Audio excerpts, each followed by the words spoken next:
You ready? Sure. Welcome, everyone. We'll be beginning in a moment.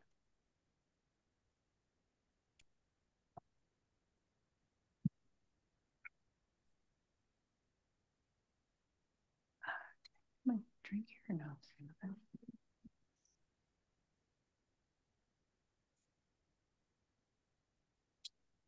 Okay, so I'm ready to get us started here. So good evening and welcome to tonight's live virtual program. I'm Amber from the Reference Adult Services Department here at the library. Thank you for joining us this evening. I have a few housekeeping items to share before we start the presentation. Tonight's program is scheduled to run until 8 p.m. During the program, all attendees will be muted, so report any technical issues you may have in the chat. Chat messages will only be visible to the host of the meeting. There will be a Q&A session after the presentation, so if you have a question, you can enter it at the time in the chat. We'll address as many audience questions as we can before the program ends.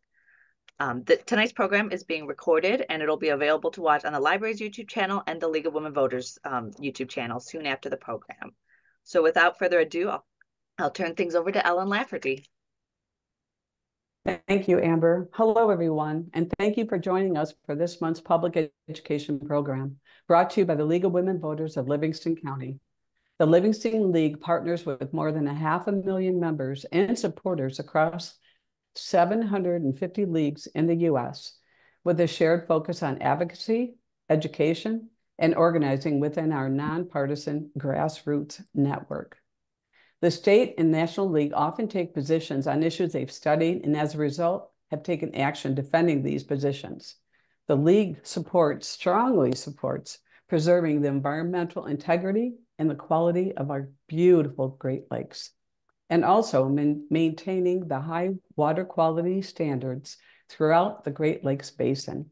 Those are two topics that are going to be part of our conversation tonight.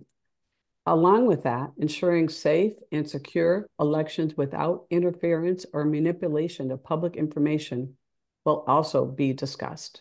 This hour is simply going to fly by.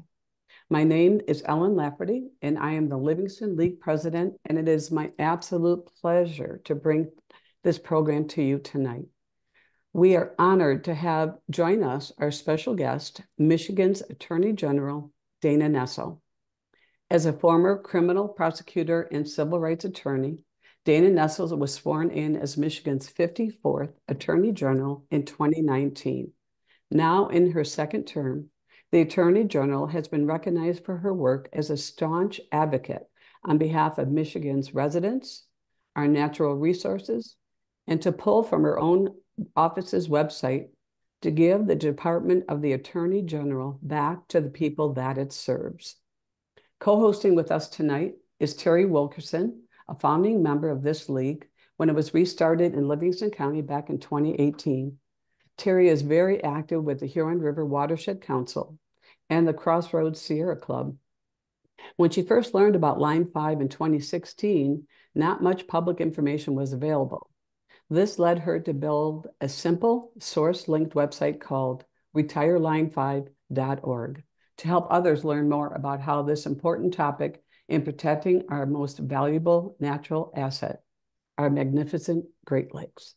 We also welcome Steve Brown, who is a retired PhD pharmaceutical chemist working on environmental problems, sorry about that, through the Sierra Club and several other environmental non-governmental organizations.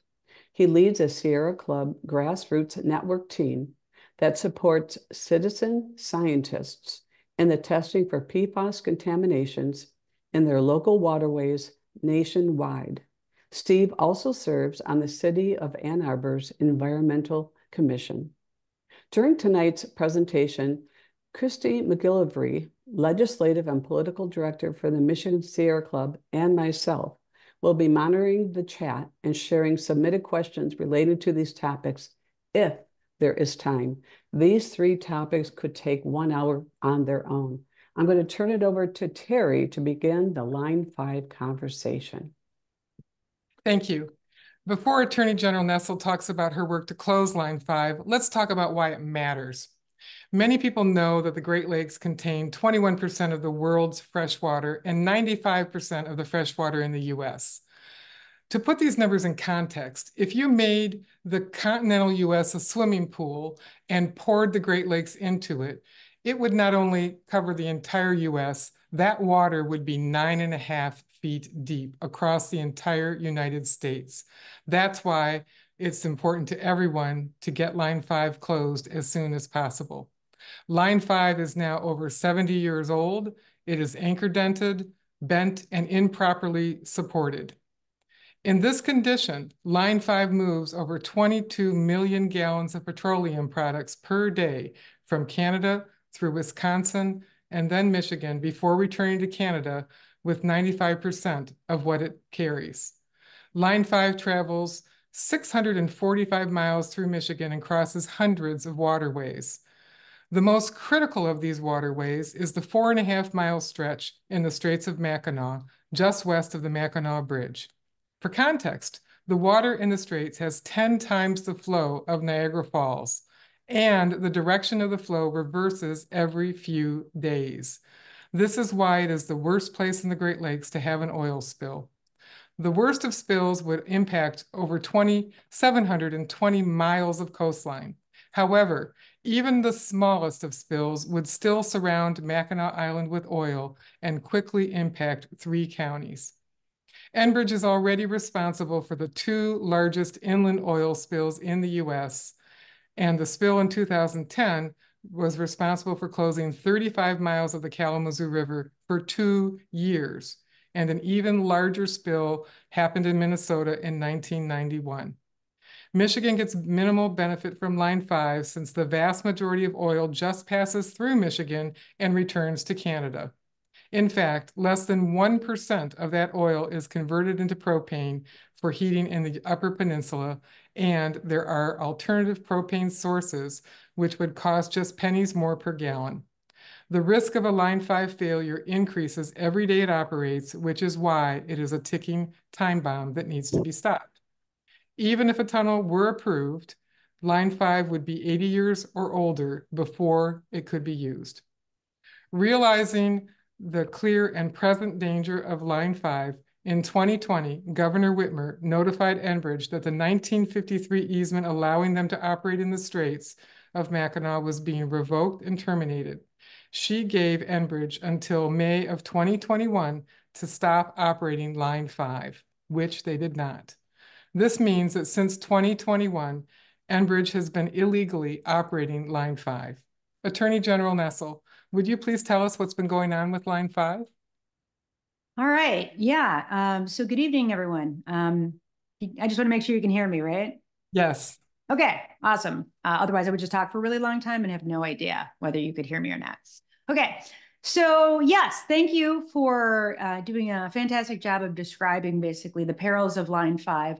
Line 5 was a really important part and component of why I decided to run for Attorney General in the first place. And, you know, just to talk a little bit about the importance of these kinds of organizations, you know, I remember in 2017, it was, sitting in a room at my local library, and there were a number of environmental organizations that were there talking about the dangers posed by Line 5. And I swear, when I heard about it in 2017, I barely knew anything about it. I heard a little bit here and there, but I left that meeting just terrified because the more you know about Line 5, the more you understand that Line 5 needs to be decommissioned as quickly as possible. But one of the questions that I asked at that meeting, because there was a lot of talk about how the legislature had really been unwilling to do anything in regard to closure of Line 5, and that the then governor, Rick Snyder, was unwilling to do anything involving the closure of Line 5. And so I raised my hand and said, well, couldn't the Attorney General litigate this? Could the Attorney General not have the authority to file a lawsuit under a number of different theories that might allow for Line 5 to, at long last, be decommissioned? And whoever it was, I can't remember exactly which environmental org was talking, but they answered, they said, well, yeah, but we would need an Attorney General that was willing to do that. And it was literally, I think, like 2 days later that I said to my wife, I think I'm going to run for Attorney General. And then she laughed and laughed and laughed. And then a few days later, she's like, oh my God, you were serious when you said that. And I was like, yeah, I am. So it was a big reason that I ran.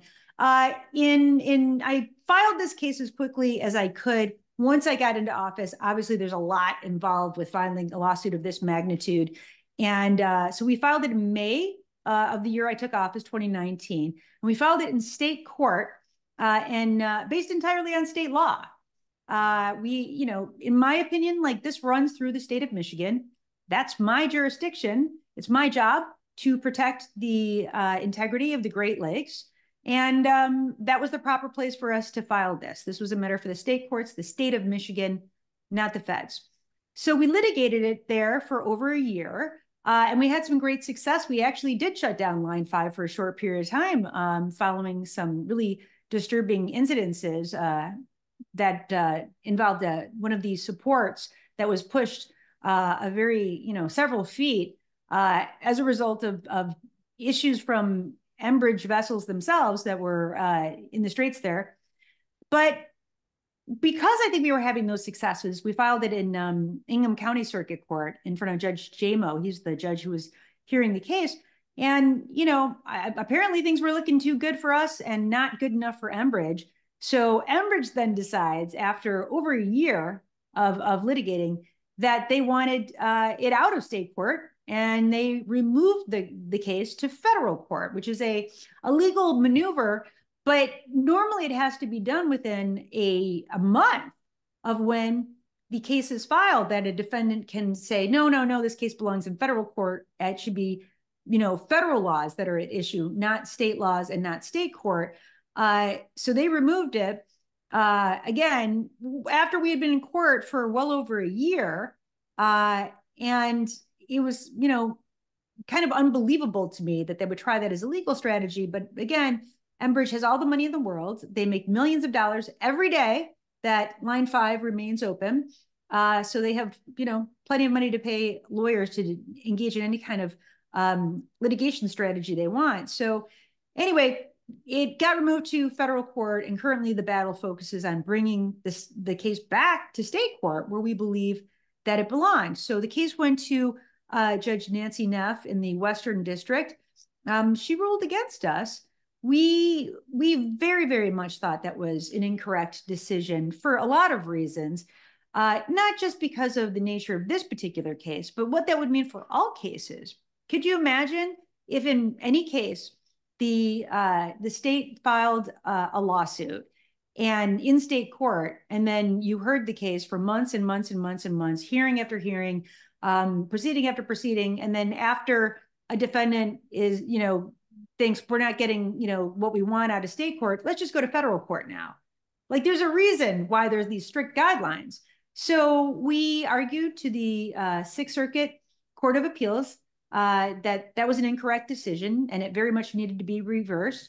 And they allowed us to make an argument that underscores those points. And we filed our briefs. We are going to have arguments on that in Cincinnati on March 21st. So anyone who wants to come down to Cincinnati and hear these arguments, it's an open courtroom. We welcome plenty of Michiganders down there to show their support for maintaining, the integrity of our incredible Great Lakes. Mm-hmm. As you talked about, Michigan's energy needs can absolutely be met without Line 5. We don't need it. And the economic impact of an orderly court-ordered shutdown will be absolutely nothing compared to the economic, not to mention, of course, the environmental impact if the pipeline ruptures and it's shut down with no warning whatsoever. And so, as Michigan's AG, I have pledged to always fight to protect the Great Lakes from the threat of pollution caused by those who, like Enbridge, have decided to put their own profits over our priceless natural resources. So, if you're not doing anything on March 21st, we'd love to see you down in Cincinnati. There will be many of us there. Fantastic. Can you talk a little bit about the 1977 treaty and what impact it has on Line 5? Yeah, listen, we don't think that it applies. And certainly... Maybe add a sentence about what it is, because probably many people don't know that. Sure. So the Canadians have invoked the 1977 treaty, and if I can get some of the language of it so that I'm not misstating what it says specifically, but it involves whether or not the federal government has to abide by any treaties that involve, let me get the exact language of it. It's the Transit Pipeline Treaty is what it is. And essentially, you know, what our argument is that, you know, it has no impact on this case because it does not prevent, and it indeed expressly, it allows state government authorities to enforce environmental protection laws and regulation against pipeline companies. So, you know, this is a treaty that itself, it's not harmful to tribal and citizen rights unless the federal courts adopt Enbridge's improper interpretation of it. And so, you know, Enbridge is claiming now that this particular transit treaty, you know, that it prevents anyone, including citizens, including tribes, from suing to eject an illegal oil pipeline from their land, which is totally inaccurate. And I've raised this argument both in my case and also as an amicus in support of the Bad River Band of the Lake Superior tribe of Ottawa and Chippewa Indians of the Bad Reservation in their lawsuit against Enbridge in Wisconsin. We're seeing something sort of similar, but the violations of the easements that were referenced, they're, you know, again, I mean, they're not expressly related to our lawsuit, but those issues have been raised by other parties in the case, and we don't see that the 1977 treaty applies at all. We have, you know, we've tried to discuss this with the Biden administration, and specifically, Pete Buttigieg, Secretary Buttigieg, was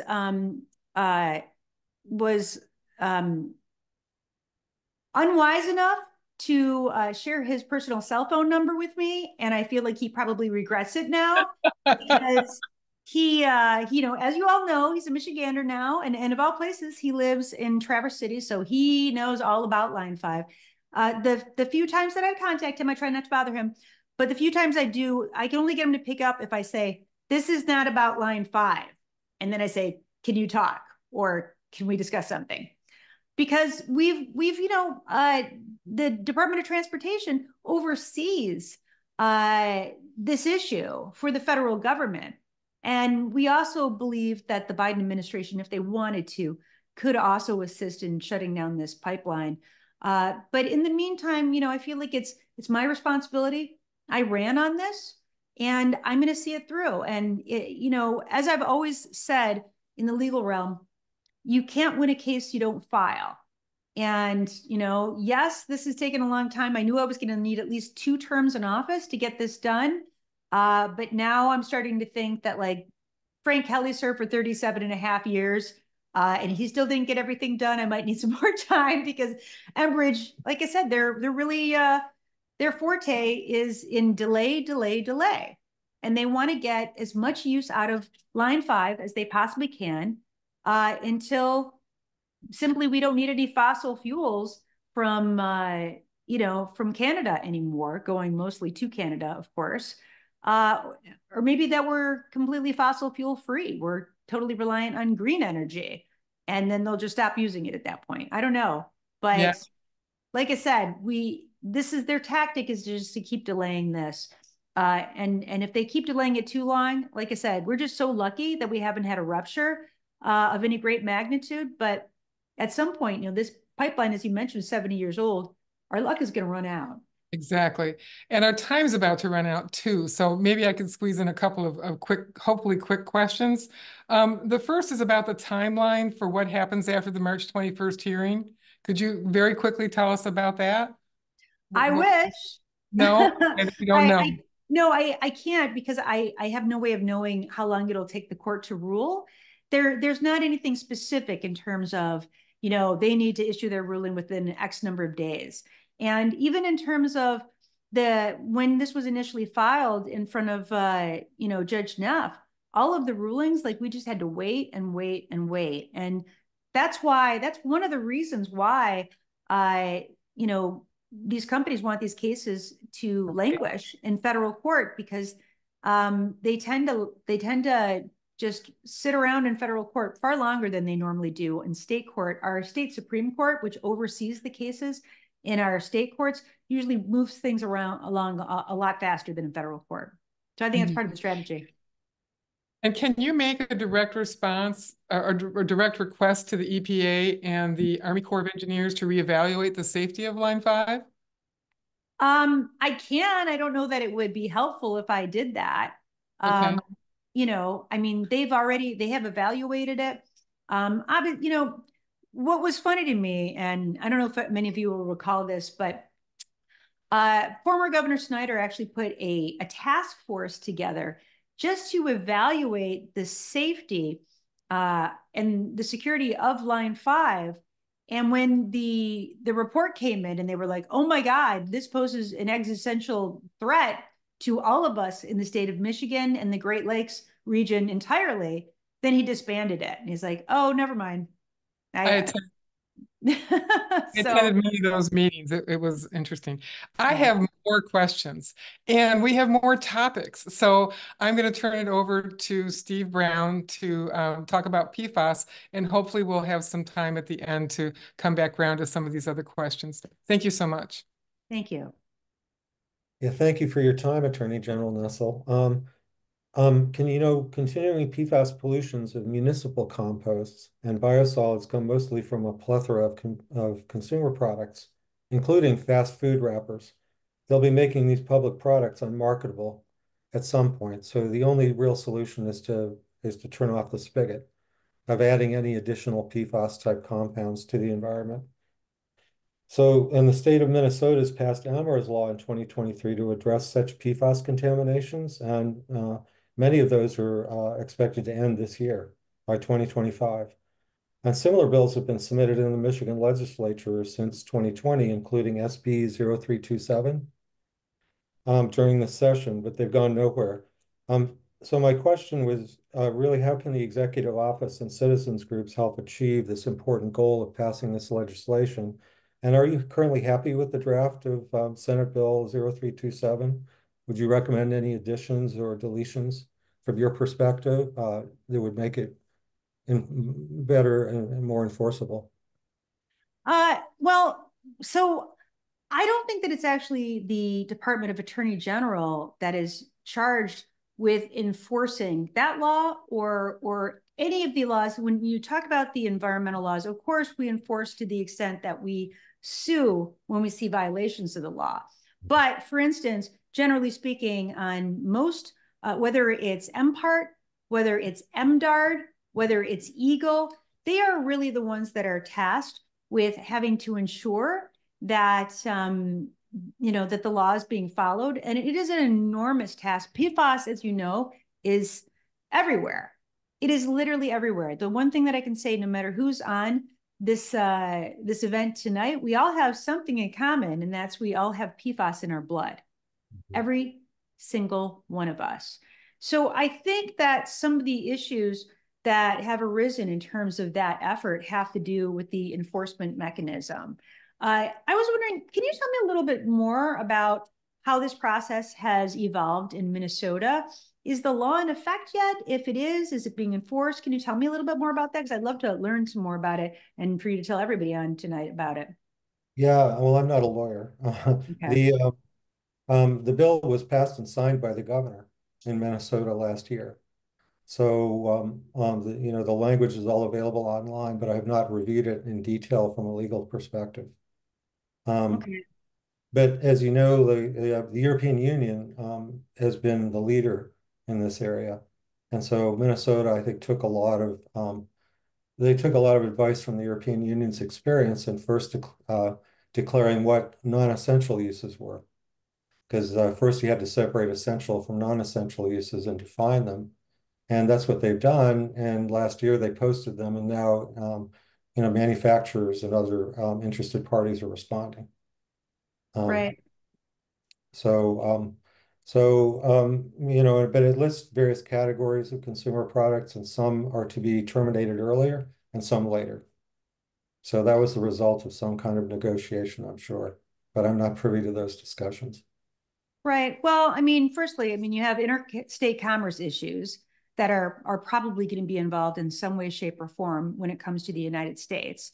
I'd be really interested to talk to Minnesota and to see how they navigated some of those very difficult issues. But again, I think enforcement is the part that I'm going to be most interested about in terms of the nuances of this bill. And this is something that I hear a lot from our partners in other agencies. And that's the lack of resources that exist in order to ensure proper enforcement of some of these laws. And I will tell you, there are multiple things, just getting away even from the PFAS space, which again is everywhere. It is in all water everywhere in our state to some degree or another, right? But with that being the case, just something as simple as like puppy mills, right? I mean, I know this has nothing to do with PFAS, but it's just using this as an example. Right. There are laws that exist on the books right now in terms of the licensure of these facilities that breed dogs for, pet stores and you sell privately and all the rest. So a lot of these things, like you say, why isn't anybody regulating this? Well, there may be a mechanism in the law to regulate it, but no one to do the regulating. We just saw this problem, by the way, with labs that perform what many of us would consider to be very cruel experiments on laboratory animals. And people are like, why doesn't somebody do something about that? Well, technically speaking, the Department of Health and Human Services is supposed to do that. That is part of what that particular agency is supposed to do. I actually issued an AG opinion about that, but they have no funding for anyone to actually do that work. So they have 0 people on staff that go out to labs to inspect the condition of the animals and to do an analysis of whether or not these tests are even appropriate to conduct on animals. I just bring those up because those are a few things that we just dealt with in our office recently. And my concern, I guess, is not the legitimacy and the efficacy of having this kind of law. It's who's going to enforce the law. And so that's not a reason not to have it. That's not a reason not to pass it, but it is something to be concerned about. And if these bills haven't moved, my suspicion is that might be one of the reasons why, because there's no appetite for the agencies to do that work, and it would require an enormous amount of funding. So that's my thoughts generally on any kind of law that's similar in nature to that, and probably the ones that you're talking about that haven't gotten a lot of traction. Okay. Can I use one more example that I think is particularly, again, it's not right on topic, but I have a bill right now that's pending, passed the House, sitting in the Senate, and it has to do with creating an office of a state guardian. And what it would do would be, it'd be an office that would oversee all the guardians in the state that are assigned in order to ensure that whether it's the medical procedures or whether it has to do with finances for people who have been incapacitated mentally, physically, or both. And you probably know people who are guardians for someone, a loved one they're caring for, or who have a guardian. And there's nobody that oversees the guardians. And so that alone, my request for that, they estimated it'll cost $10 million. And that's why those bills haven't moved. They're just sitting there in the Senate because nobody's ready to appropriate $10 million to create an office of the state guardian. So I don't know if these examples are helpful or they just make you feel super dejected like they do with me. But I just wanted to see that's how it works, Yeah, I think my follow-up question is just how can regular citizens pursue observations of legal violations? Who do they report to? Well, when you say regular citizens, are you saying regular citizens are doing the testing? Testing, or say they've observed a problem like with a guardian who's with a guardian. Okay. or with testing, or with any. Well, I mean, it depends on, I guess it's very much dependent on what you're talking about, the circumstances, right? If it has to do with a guardian related situation, we take those complaints directly at our office. And in fact, for the first time in Michigan history, the Department of Attorney General actually intervenes in cases where there are abusive guardians or where we have suspicions and reports that a guardian is being abusive. And that could mean physically abusive, but mostly when I say that, they're taking advantage of somebody and they're stealing their money. So we intervene in those cases and we prosecute those cases when we find them. It's just, wouldn't it be great if we had an office of guardianship where you just took people who were not good guardians? Like, I could prosecute somebody in Wayne County, but then they could turn around the next minute and go to Macomb County and set up shop and start getting guardianship appointments from the Macomb County Circuit Court or Probate Court. So that's why I wanted to have somebody oversee it. I know this is not one of the topics that you want to talk about, but I think it's just a great way to illustrate some of the issues when we think about, like, why don't we just do this? This is a great idea. Yes, thank you. I think it is a great idea, but somebody has to fund it and somebody has to decide where that's going to go in state government. And what I see all the time is you'll say, well, let's put this in LARA, the licensing and regulatory agency. And LARA will be like, well, we already have a lot on our plate. We don't really want to do it. Well, let's put this in DHHS, the Department of Health and Human Services.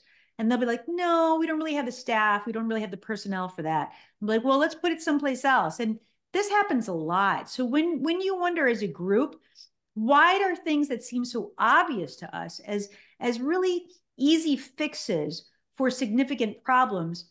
It's a few things. It's the staffing, it's the funding, and it's the housing of who is going to do that work. It's a perpetual issue in state government. It's not that it's not solvable, but I hope that answers your question a little bit in terms of the difficulty of getting some of these bills to move.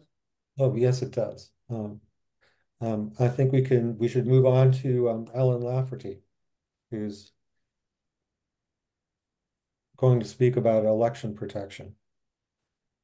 Thank you, Steve. And thank you, Attorney General. This is a fascinating conversation. And being a chemist and your grasp of the PFAS situation, many of us are really need to learn more about it. But as you say, we hear about it more and more. And especially, I think we have 170 lakes in Livingston County alone. We are absolutely affected by this. Completely changing direction. We are barreling into the 2024 election year. And the threat of artificial intelligence, AI, in affecting election outcomes is frightening. In a petition to the Federal Elections Commission, the National League last October, and I quote, "False AI-generated content in campaign ads or other communications will undermine the role of voters and corrupt the election process by attempting to deceitfully garner support from misinformed voters or suppress voter turnout through their misinformation regarding the time, place, and the manner of voting." We're hearing it's happening already.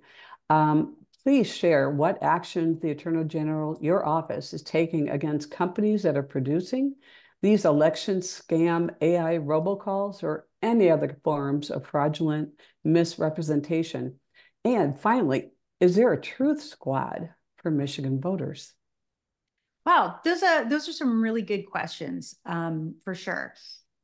Firstly, I mean, since we're talking about elections now, I think it's a good time to talk about the League of Women Voters and just, I mean, how incredibly important your work is. None of the work that office holders like myself do would be possible without your organization and so many other organizations around the state really educating people on these matters. So, but I will say this. I know it sounds like a broken record sometimes, and I feel like I'm starting to turn into one, but, when we say that the next election will be the most important election of your life, I know you've heard that before, but this time I swear it's true. It is 100% true. 2020 was obviously an incredible challenge. It feels like it was a million years ago, but I should tell you that, like, just today, the United States Supreme Court turned down a petition for certiorari from the likes of Sidney Powell and others who had lied about our elections in Michigan. And, it's just amazing to me that we are, years separated from that. And yet we're still seeing not just the same election lies that are out there, But again, as you indicated, through other sources that make it even more difficult to know who to believe and what to believe, because you don't know where it's coming from. You know, artificial intelligence, obviously, and deep fakes and all the things that you're talking about. Let me talk about a few other things first that I think are really important that I'm doing, and we're doing at the Department of Attorney General. You know, we are taking a stand against anyone who seeks to undermine the integrity of our elections or violate any of our laws. So we're working with law enforcement to safeguard against violence or intimidation at the polls. We're collaborating with legislators and local governments in the implementation of Prop 2 and early voting. You know, and so we have been working very, very hard on this. And we're going to continue to do that and work collaboratively with our partners in law enforcement at the federal level, at the state level, and sharing information, developing strategies for addressing any potential election interference in all its forms in the days leading up to the election, on election day, and then, unfortunately, all the way up to the certification of the election. But when it comes to artificial intelligence scams, first of all, in terms of scam calls, in November of last year, actually, our department provided oral argument to the Michigan Supreme Court in a case called People versus Berkman and Wohl. And this was a case that I charged all the way back in October of 2020.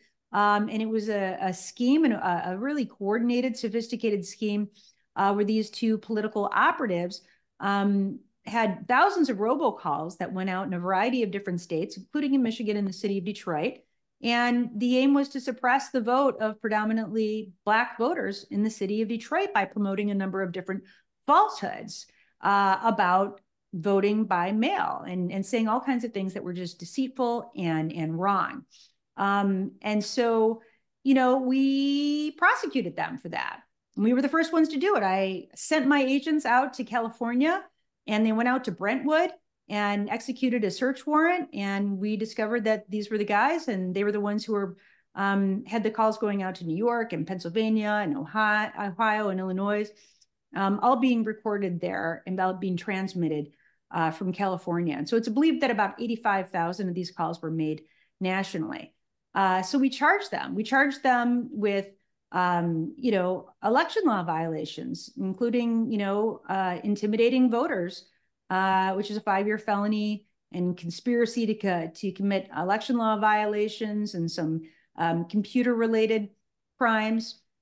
So this went all the way to the Michigan Supreme Court, as I said, and they are considering whether or not these criminal acts are constitutional, the ones that we're alleging or not. There's no question that they did this. They admit that they did it, but, you know, they're claiming, oh, freedom of speech, and this is not really illegal. So, you know, we are arguing that, again, as you suggested, you know, time, place, and manner. It's one thing to lie and to say, oh, you know, Biden supports illegal immigration or what have you. You know, that's one thing. It's another thing to say, oh, by the way, the election is not on November 7th, it's on November 8th. So nobody go to the polls on November 7th, or to lie about how you can vote absentee or any of the rest of it. Those things are very different. So we could get a decision any day on that case. And I'm very hopeful that it'll be favorable so that we can continue to hold these kinds of folks accountable. And if that happens, then of course the trial is going to resume at that point. In addition, the FCC announced that AI-generated voices and robocalls are illegal under the Telephone Consumer Protection Act. In terms of AI and social media posts and things of that nature, at the state level, the Michigan legislature recently enacted a statute that was designed to prohibit the use of deep fakes produced by AI to influence an election unless certain requirements are met. And so, you know, the statute makes it, you know, your first offense is a misdemeanor. And then after that, you know, you're looking at, you know, some felonies. If you do this a second time, if you're deemed to be responsible for having generated one of these and not having a disclaimer on it that it's AI generated. So if you remember, just recently in the New Hampshire primary, there was a deep fake of President Biden that was pretty realistic. I saw it. it looks just like him and it sounds just like him. And so, people understandably are going to be really concerned. So what we'll do, obviously, at my department is work really hard to hold people accountable if they're using a deep fake or they're robocalling with AI technology. But people have to be really aware of where those calls or those videos are coming from and really question whether they're authentic or not. Because you're going to have to pay closer attention than ever. But, if the message is related to the administration of an election, if a voter has questions or concerns, obviously the voter should follow up by contacting their local clerk or even the Secretary of State's office, or to consult the Secretary of State's website, which, provides a lot of information related to voters and voting. And so, in the days ahead, our department's website is also actually going to be updated, and we're going to include a lot of election-related content for voters as well. And the Secretary of State and I are going to do exactly what we did in 2020. We're going to have town halls all over the state, and we're also going to work really hard to combat misinformation by refuting it with truthful information. And we're going to do that through our social media, through interviews, press releases, community events all across the state of Michigan. Thank you for that. You've just answered a few of my questions already, especially what you and the Secretary of State are doing. You're partnering together on this work. And also the League of Women Voters has held many programs on mis and disinformation. And our league is hoping to do that as well, now more than ever. We're vitally committed to voters being informed. And when this garbage comes in the back door, it's hard to fight it. And so by contacting the Secretary of State's office, we understand, and our local clerk, if we feel we're receiving information that's false, either through the mail or mostly, like you said, social media. It's kind of hard to put your finger on who's sending that. So it's good to know who we can turn to. Interrupt for a second. I'm so sorry because I forgot to mention this. But one of the things that the Secretary and I did in 2020 is we had regular meetings with, with Meta, which was, I think, back then known as Facebook, with Google, with what was then known as Twitter, with YouTube, with all of the social media platforms. We were really involved. And at that time, now it's a very different situation now, but back in 2020, they worked really well with us. So what would happen is when we would see something that was demonstrably false and it was on whatever the social media platform was, we honestly would just call them up and we'd say, this is untrue. We're asking that you take it down. And they did that. The problem is, you might know we have some different ownership now of some of those social media platforms. Will Elon Musk cooperate with us? I just don't think so. I really doubt it. And in fact, there are some AGs out there that were challenging the Biden administration when all they were trying to do was work with those social media companies. They didn't sue them. They didn't threaten them. They just said, how can we work together to make sure that people are getting accurate information? And this wasn't even about voting. It was about COVID. And those attorneys general, two of them, sued. And they got a circuit court of appeals in the Fifth Circuit, which is where all the Texas cases go, to agree that the Biden administration couldn't do that. That was later lifted by the Supreme Court because they're just talking to them like, how do we get misinformation down? But my point is, what do you do when you have the top law enforcement officer of multiple states saying, how dare you even discuss with a social media company what they can and can't put up, even though it was voluntary in nature?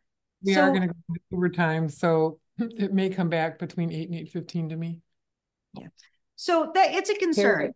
It's definitely a concern that if we're going to be able to have the same controls over the system that we did in 2020, I don't think we'll be able to do that in 2024. It's going to be a lot more challenging. I completely hear what you're saying on it. It is absolutely frightening already, the amount of information coming out that you just have to sit there and acknowledge where's it coming from, and to really either cut off your TikTok, YouTube, or whatever it is, and just shut it off unless you want to watch the latest episode of who knows what. But it's a frightening time for misinformation in this country. And you're right, it is an important, vital election. It's a big one. Also, I want to talk about going back to 2020. Prop 2 of 2022 outlines who's authorized to certify elections now because of some bad actors out there, especially here in Michigan. And I personally commend your office for going after those bad actors. And I'm wondering if you could, if it's possible, because I know it's an ongoing court case, update our listeners on the status of these cases. And also, if folks do interfere with our elections, do you feel legislature has put enough teeth in the law for your office to go after these actors? That's a good question. So a few things, I guess, to note.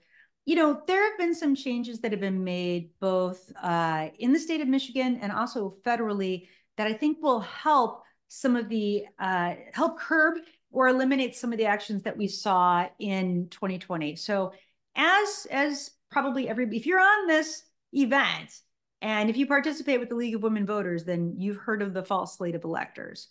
And one of the things that I did in Michigan that I'm sure you all know about is to charge the 16 people that were involved with what we allege to be the transmission of a false slate, or I would say a Trump slate of electors to both the National Archives and to the United States Senate in an attempt to undermine the election and our then 16 electoral votes. The election, as you all know, was certified in favor of Joe Biden, who won by 154,000 votes in Michigan. And again, that election had been lawfully certified.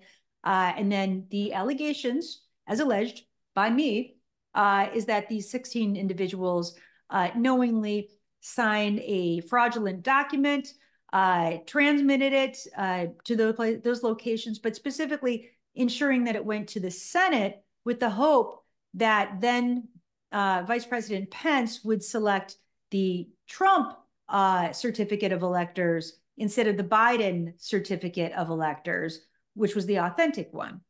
So in order to avoid having issues like that in the future, what I did not realize, this was one of those things where we tried so hard in 2020 to prepare for everything, and again, it's not my job certainly to put the thumb on the scale for one candidate over another candidate. That's not my job, and I should not be engaging in that kind of behavior, and I don't. But what is my job is to make sure, of course, that the laws are followed in regard to election laws, and that whoever is the properly certified winner of the election actually receives our electoral votes.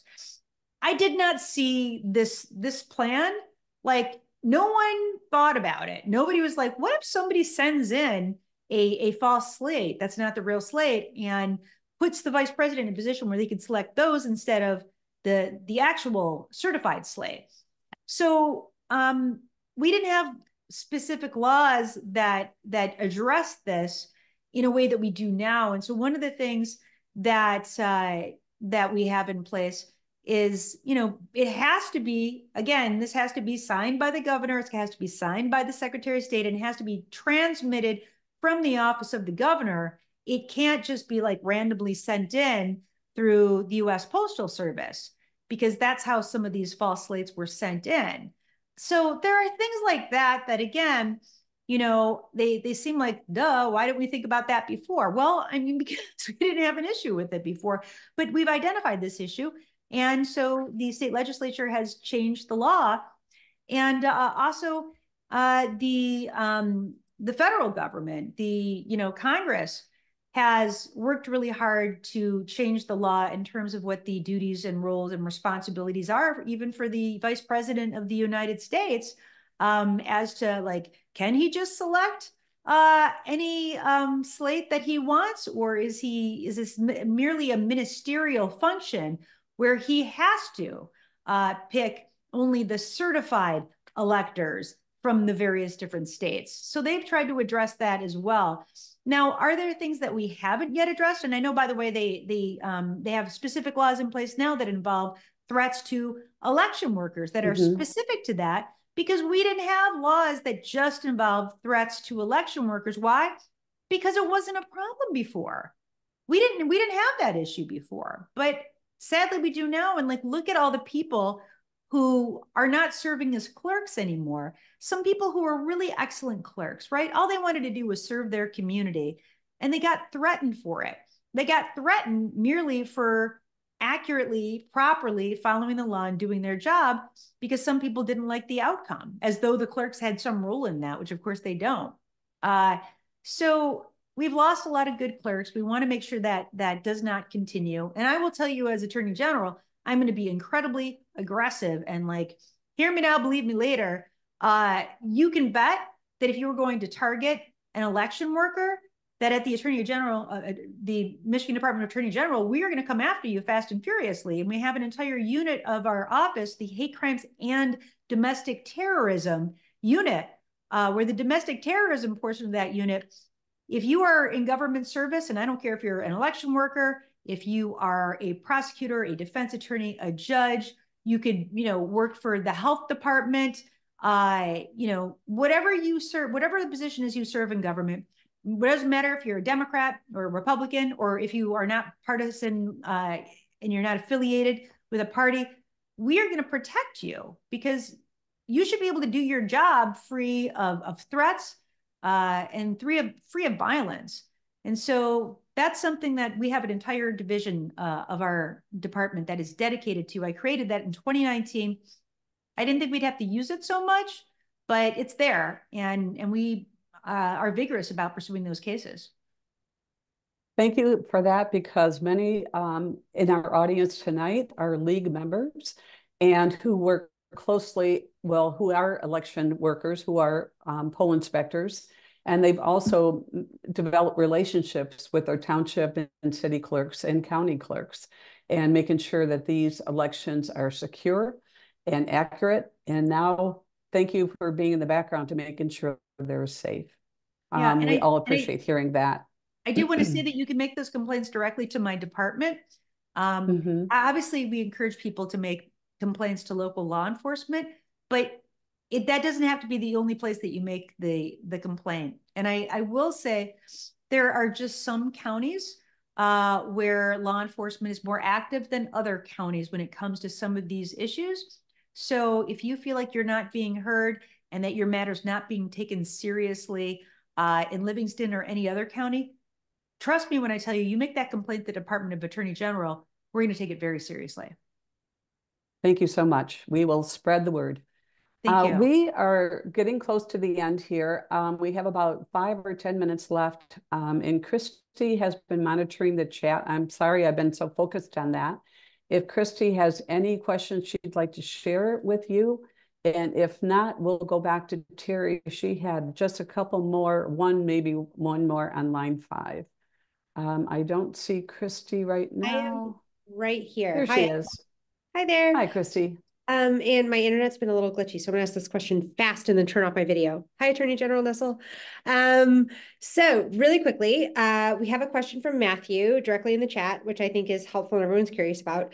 Matthew asks, any clarification between the existing case in the 6th Circuit and the Attorney General's office stance of the MPSC tunnel permit in the Michigan Court of Appeals? So tunnel versus shutdown order. I know it's a hot one, but you got this. Right. Well, in regard to, obviously there's a lot of, I'm sorry if I'm going to miss your specific question, but, there's been a lot of debate, obviously, before the Michigan Public Service Commission as to what they will or will not allow in terms of further permitting of the tunnel project. And at this point, we can't say they've given a complete green light, because there's a lot more to happen. And let's remember, this tunnel project, it's not just that we're talking about a long-term project. And I would say this, sorry to keep strolling down memory lane with you, but back in 2019, and this contributed to the delay in our filing, which again, we filed it in May, but Enbridge had indicated that they wanted to negotiate with the governor as to how long it would take the tunnel to be built. And again, this is 2019. And they were trying to provide her some sense of assurances, not anywhere in a document or anything, but they assured her that the tunnel could be built in 2 years, so that it would be fully built by 2021. So just saying, you can't always trust Enbridge.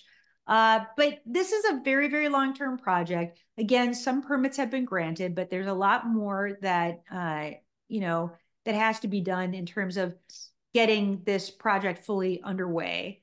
And I should note that, the tribes have standing when it comes to a lot of these issues.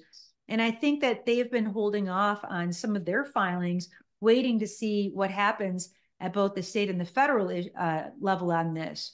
So, I guess we have to wait and see, but I mean, there hasn't been any boring under the Straits of Mackinac so far, and there's a lot more to come. So I guess we'll find out. But one of the, some of the things that they had to weigh and balance were what kind of damage would be done to the, from a geological standpoint to this very, very sensitive area. And also how badly needed this tunnel would be at all. Again, specifically because we are starting to turn to greener and greener energy. So the longer that they wait to build this tunnel, the less likely it's going to be that they're going to ever need this tunnel for Line 5 to run through it at all. Exactly right. Thank you, AG Nessel. And in case it hasn't been stated clearly enough, thank you so much for your role and your work. We're all so grateful for everything you're doing. I'm tempted to ask more Line 5 questions because I do work for Sierra Club, but I do not want to let my bias dictate that. So I'm going to ask a question from Paula Bowman, who is asking, how will you handle the constitutional counties who refuse to follow laws and regulations, which I am also curious about? Yeah, I'm glad that you asked that, being that this is a Livingston County group. As you know, we had a package of 4 bills that passed through the legislature and just became active and became, the laws became active on February 13th as it pertains to gun safety laws, right? So for instance, you had your sheriff, Mike Murphy, who specifically said that he was not going to enforce some of them at all, including the extreme risk protection order, otherwise known as red flag bills. Now, what do those red flag laws do? I mean, it's simple. They take a circumstance where you have a person who is undergoing an extremely traumatic event mentally, and somebody who has either threatened someone else's life or threatened their own life. We're talking about a lot of people who, unfortunately, a lot of veterans who are suffering from post-traumatic stress disorder, may have come back from serving overseas and are really struggling. And we know that these laws save lives. Not maybe they save lives, not possibly they save lives. They do save lives. Most of the sheriffs, I should tell you, the vast, vast, vast majority of sheriffs around the state of Michigan really support this new law and look forward to the opportunity to ensure that they can enforce it when needed, because they know that it's going to significantly decrease the number of suicides and homicides, and then other kinds of shootings as well in the state of Michigan. And it gives them just another tool in their tool belt, of ways to combat gun violence in the state of Michigan. Your sheriff is one of the exceptions to that, because the Michigan Sheriff's Association actually firmly supported this law, and they actually worked with my department as well as the legislators who sponsored these bills to make sure that this law looked exactly like they wanted it to look. And we actually made some substantial changes to the law just to satisfy the Sheriff's Association. So Sheriff Murphy is really an outlier on this. But here's where Sheriff Murphy, I think, is going to have a problem on a few fronts. First of all, the judge is the one who dictates, what department it is that serves or executes this ERPO, this extreme risk protection order. It is an order from the court. So I will tell you this, I would not want to be the sheriff. I would not want to be the AG. I would not want to be the county prosecutor that defies a court order. Because what happens when you defy a court order? You get show caused and you can be held in contempt of courts. That's just a reality of how the laws work in the state of Michigan. A judge orders you to do something, you got to do it.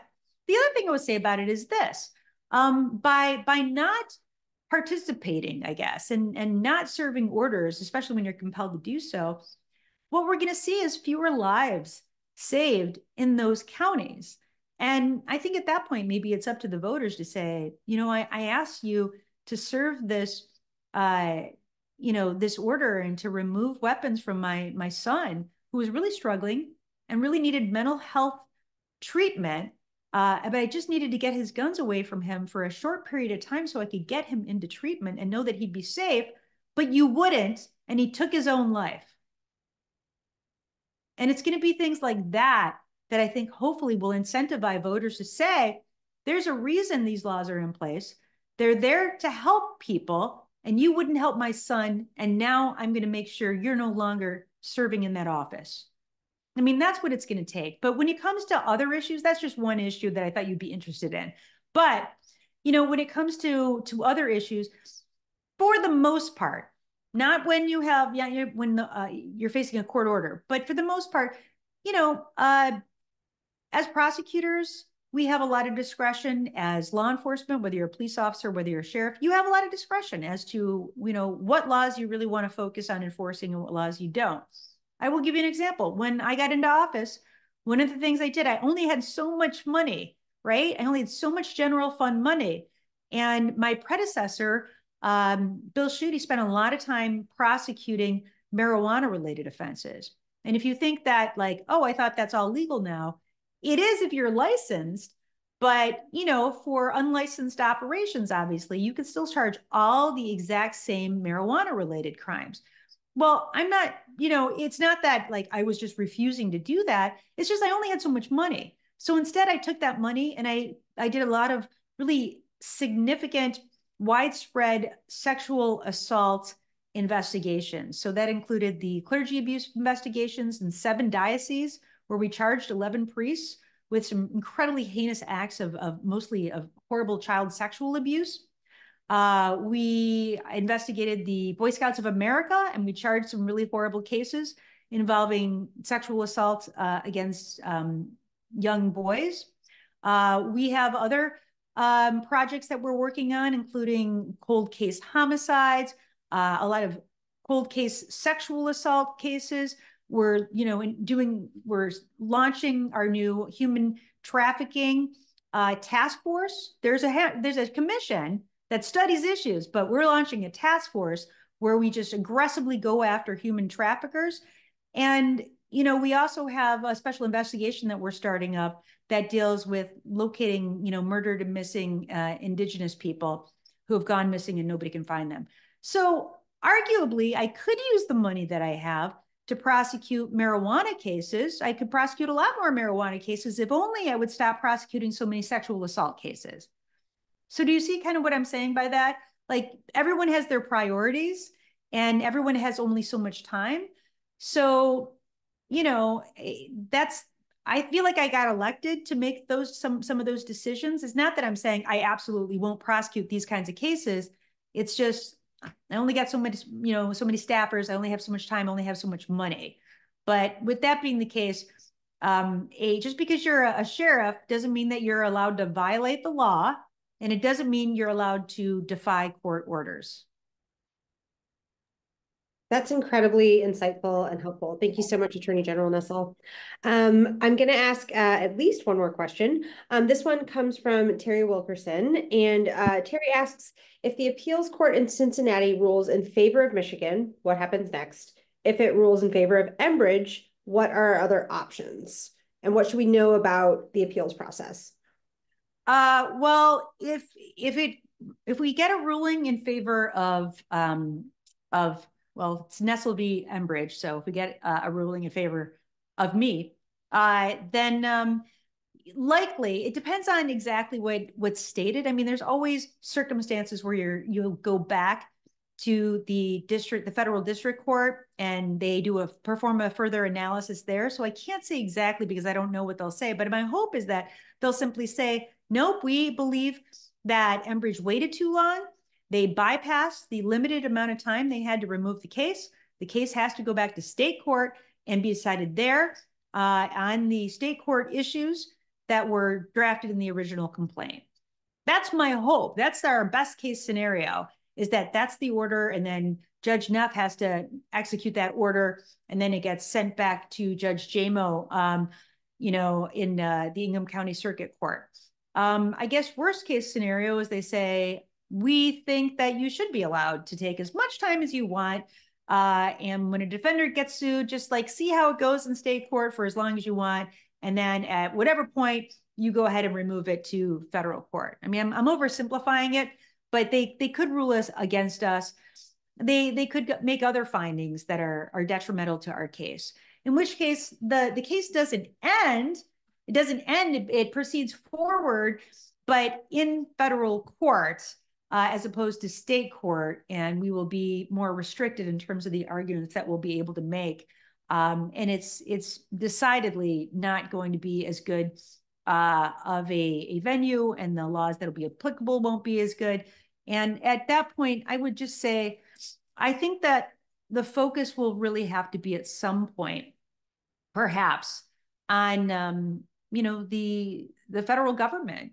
And again, I'm not going to give out Pete Buttigieg's cell phone number, although I could Pete Buttigieg if I was a real jerk, because remember, that's what Donald Trump did with a lot of people, including our former Senate Majority Leader, Mike Shirkey, and also he tried to do that with our former Speaker, Lee Chatfield, when they refused to try to assist him in helping to overturn the election.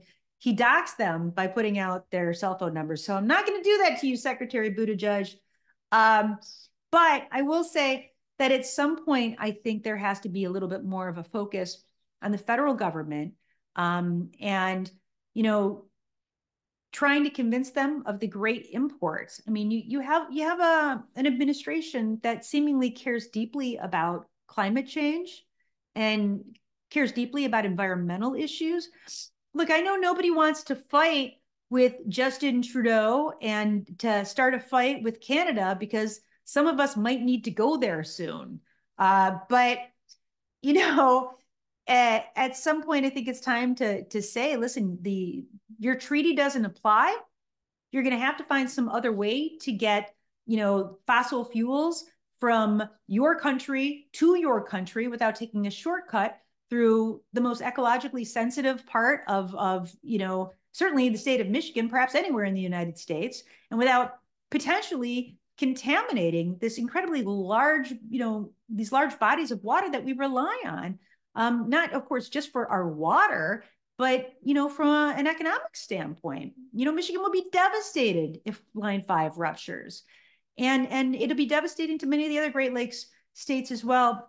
I mean, I know we're having horrible floods right now in California, but we've also had terrible drought out in the western states. And there was a point not too long ago where over half the states in the country were experiencing severe droughts. So we need this water, and we need to keep it oil-free. And if we have to, I think it may come time at some point to really pressure the federal government to decommission Line 5, because they will have the authority to do that. But in the meantime, I'm not done. I haven't stopped fighting, and I'm going to take this as far as I possibly can. And like I said, I'm not going down without a fight. I committed to do this, and that's why the voters voted for me. Attorney General, we can't thank you enough for being here tonight. I just wanted to ensure folks who had a problem with a password, a passcode coming in, we're going to share the recording, the income in totality for tonight's program. So please don't feel bad about missing portions of it. we're going to pass along 2 letters from the co-presidents of the Michigan League, Paula Bowman and Denise Hartzau. And first, they wrote to the Department of Transportation, citing huge concerns about the reduction of workforce that Enbridge has put into place. And that just definitely puts in focus that we have less oversight of those lines. And so they said, pass that on to, again, the Department of Transportation. Also, they've written to Congress, strongly urging them to persuade the Biden administration to revoke that presidential permit to Line 5 and go right to the source. I'm proud to be a part of this league because they just don't sit on their hands. They write, they call, they act, and they petition. And so thank you for being in the corner of Michigan residents and protecting everything you can, using every weapon you have in your arsenal to protect our greatest assets, which is our vote and our Great Lakes. They're not our greatest, but boy, they're in the top ones. I want to thank the Attorney General for coming tonight, Terri Wilkerson, Steve Brown, for the excellent information you all shared, and Christy McGilvery for joining us to oversee this presentation in the chat.